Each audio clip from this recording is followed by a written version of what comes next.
തൃത്താലയിലെ aided ഹൈസ്കൂളായ doctor K B Menon memorial higher secondary സ്കൂളിന്റെ ശോചനീയാവസ്ഥയ്ക്ക് പരിഹാരം കാണാൻ ഈ വിദ്യാലയം സർക്കാർ ഏറ്റെടുക്കണമെന്ന് സ്കൂളിലെ പൂർവ്വ വിദ്യാർത്ഥികളെ കൂട്ടായ്മയായ തൃത്താല ഹൈസ്കൂൾ സംരക്ഷണ സമിതി ഭാരവാഹികൾ കൂറ്റനാട് വാർത്താ സമ്മേളനത്തിൽ അറിയിച്ചു.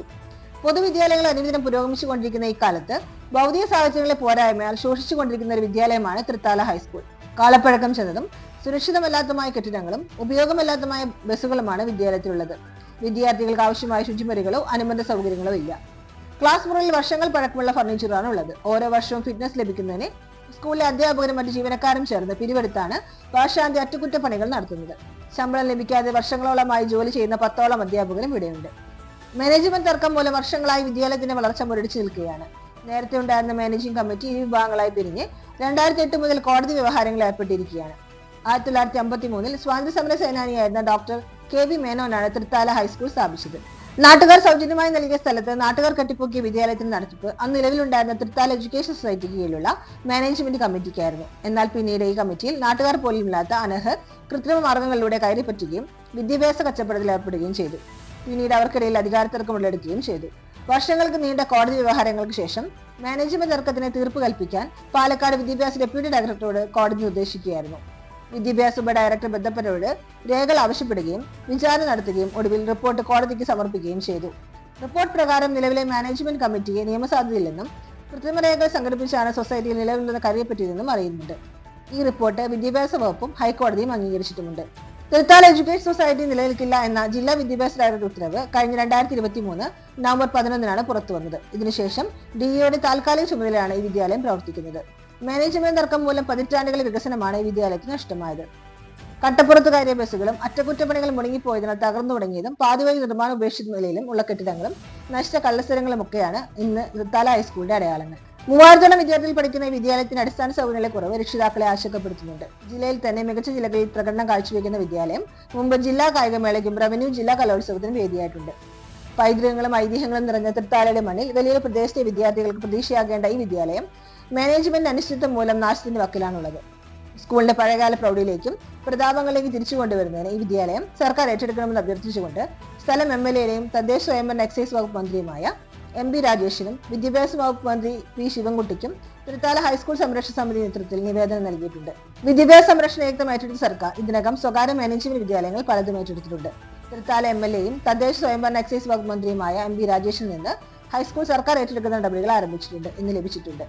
ഇവിടെ മാനേജ്മെന്റ് നിലവില്ലാത്തതിനാലും സ്കൂളിന്റെ സ്ഥാവര ജംഗമ വസ്തുക്കൾ സർക്കാർ നിക്ഷിപ്തമായിരുന്നുകൊണ്ട് എഡ്യൂക്കേഷൻ സൊസൈറ്റിയുടെ ഭരണഘടന വിഭാവനം ചെയ്യുന്നതുകൊണ്ടും സർക്കാരിന് പ്രത്യേക ബാധ്യതകൾ വരുന്നതുമില്ല. ഈ വിദ്യാലയം എത്രയും വേഗത്തിൽ സർക്കാർ ഏറ്റെടുത്ത് രക്ഷിതാക്കളുടെ ആശങ്ക അകറ്റണമെന്ന് സേവ് THS എന്ന മുദ്രാവാക്യം മുന്നോട്ട് വെച്ച് പ്രവർത്തിക്കുന്ന തൃത്താല ഹൈസ്കൂൾ സംരക്ഷണ സമിതി ഭാരവാഹികൾ ആവശ്യപ്പെട്ടു.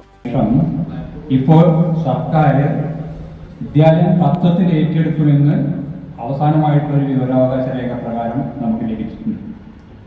അതായത് അവർ കാണുന്ന ഒരു പ്രധാന വിഷയം ഈ വിദ്യാലയം ഏറ്റെടുക്കാൻ ആർക്കെങ്കിലും കോമ്പൻസേഷൻ കൊടുക്കേണ്ടതുണ്ട്. പക്ഷേ അങ്ങനെ കോമ്പൻസേഷൻ സ്വീകരിക്കാൻ തക്ക ഒരു അതോറിറ്റി അല്ലെങ്കിൽ മാനേജ്മെന്റിലെ ഏതെങ്കിലും അവശേഷിക്കുന്ന അംഗങ്ങളില്ല എന്ന സ്ഥിതിക്ക് എന്താണ് ചെയ്യേണ്ടത് എന്നുള്ള ഒരു ഡൈലമയിലാണ് സർക്കാർ എന്നാണ് പറയുന്നത്. അതുകൊണ്ട് താൽക്കാലികമായിട്ട് ജില്ലാ പഞ്ചായത്തിനെ അത് ഏൽപ്പിച്ചു കൊടുത്തുകൊണ്ട് സ്കൂൾ ഏറ്റെടുക്കുക എന്നുള്ള ഒരു സമീപനമാണ് ഇപ്പോൾ സർക്കാർ സ്വീകരിക്കാൻ പോകുന്നത്. ആവട്ടെ, ഇപ്പോൾ സ്കൂളിലെ അധ്യാപകരും ബാക്കിയുള്ള ആൾക്കാരും എല്ലാവരും കൂടി പിരിവെടുത്തിട്ടാണ് സ്കൂളിലെ അറ്റകുറ്റപ്പണികൾ നടത്തിക്കൊണ്ട് അവരുടെ പോസ്റ്റിന് ഇളക്കം തട്ടാതെ സൂക്ഷിച്ചുകൊണ്ടിരിക്കുന്നത്. ഇത് ജില്ലാ പഞ്ചായത്തിനെ കൊണ്ട് ഏറ്റെടുത്തിട്ട് കാലക്രമേണ സർക്കാർ ഏറ്റെടുക്കുമെങ്കിൽ അത് സന്തോഷമുള്ള കാര്യമാണ്. പക്ഷേ ഈ ഉറപ്പുകൾ കിട്ടിയിട്ടും 1-2 വർഷങ്ങളാവുന്നു എന്നുള്ളതാണ്.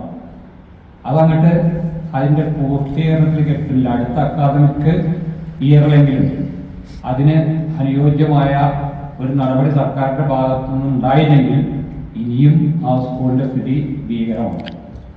ഒന്നാമത് തൃത്താലയെ സംബന്ധിച്ച് പറയുകയാണെങ്കിൽ ഇപ്പോൾ സാധാരണ വളരെ പാവങ്ങളായിട്ടുള്ള കുട്ടികൾ മാത്രമാണ് പാടും. മറ്റൊരു ഗതിയില്ലാത്തമായിട്ടുള്ള കുട്ടികളാണ് ഇപ്പോൾ അവിടെ എത്തിക്കൊണ്ടിരിക്കുന്നത്.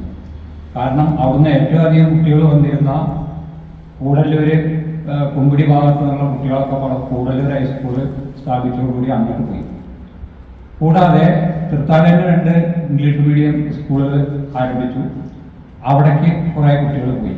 പിന്നെ സർക്കാർ സ്കൂളുകളുടെ ഗുണനിലവാരം വർദ്ധിച്ചോട് കൂടിയിട്ട് മേടത്തൂര് വട്ടനാട് പറഞ്ഞ സ്ഥലങ്ങളിലേക്കും പിന്നീട് അൻസാറിലേക്കും ഒക്കെ കുട്ടികൾ പോവുകയാണ്.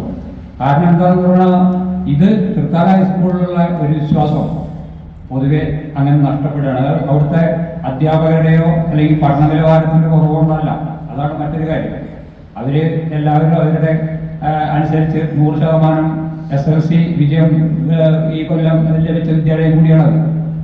പക്ഷെ ഈ ഭൗതിക സാഹചര്യത്തിന്റെ കുറവുകൊണ്ടാണ് ഇപ്പോൾ അത്തരത്തിലുള്ള ഒരു പിന്നോട്ടടിക്കൽ നിലനിൽക്കുന്നത്.